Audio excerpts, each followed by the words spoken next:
Hugh MacNeil spent most of his life traveling the world as a vital member of the Canadian Navy. Tonight on Rainnie's People, a retired Vice Admiral who's found a port to call home. It's not the easiest thing in the world to find Avondale. You take a right off the 101 at exit 5. You cross the occasional one-lane bridge. You drive by an old stone house built in 1699.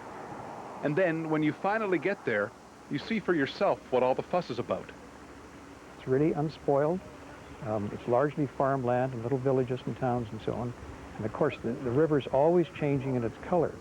The mud takes on all the reflections from the sky and the sun and just changes color all the time. So it's a dramatic and awe-inspiring view. And for Hugh MacNeil, the perfect place to retire. Hugh MacNeil has always loved the water, and he thinks he knows where the passion comes from. Probably my father.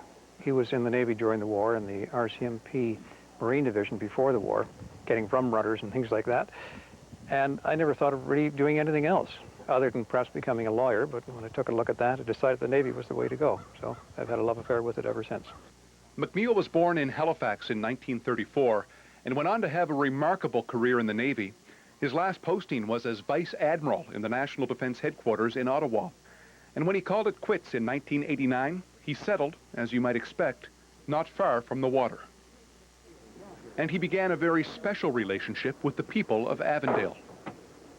They were wonderful to us, and one day we were going to bed fairly early, about 9:30. The kids looked out the window and said, "Mom, there's an army coming down the road," and all these cars arrived.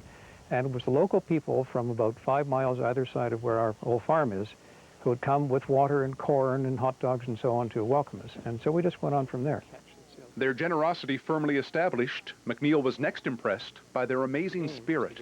Behind you, there's a wharf, the Avondale Wharf. It was quite a big one in the 19th century, and in 1991, it was going to be taken down like many other wharfs in the country because it really was no longer economically viable. But local people got together and said, "Look, we really want our wharf here. It's a wonderful thing, and can't we do something about it?" And then local people spiked, cut logs, dragged them down here, took all the bark off, and they rebuilt a good chunk of the wharf, and here it is. After the wharf was saved and spirit was at a high, MacNeil helped to form the Avon River Heritage Society. The group worked day and night to raise money, and the result was a museum dedicated to the shipbuilding history of the Avon River area. And this painting over here shows the ship Regent ready to launch in 1878. And you can see what the village of Newport Landing Avondale looked like at that time. More than 600 ships were built along the Avon River in the 19th century. So once the museum was up and running, the Heritage Society decided to take on its biggest project of all. So we thought, well, why don't we try and build a small schooner that was something like the ships were built at sometimes here, and go on from there. Part of the idea, without being too pompous or silly about it, is can we keep the wooden shipbuilding industry alive in Nova Scotia? So we're trying to do our little bit of part in that.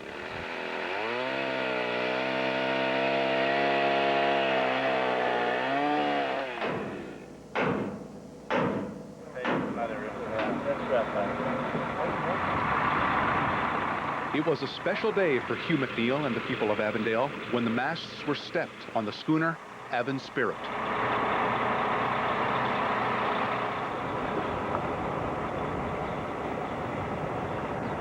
Terrific people, and they've been through an awful lot in this area, because once the shipbuilding stopped in 1892, things got a bit tough economically. So they've been very resourceful, wonderful people who are great at developing community spirit. And that's all part of what Avon Spirit is all about as well. I may think of someone who wrote a letter, ship's captain in the last century, and he said, of all the ports and places I've been in all the world, there's nothing so satisfactory as coming back down the Avon River. There's no place more beautiful. Oh, that is beautiful. It is pretty, Good for yeah. them.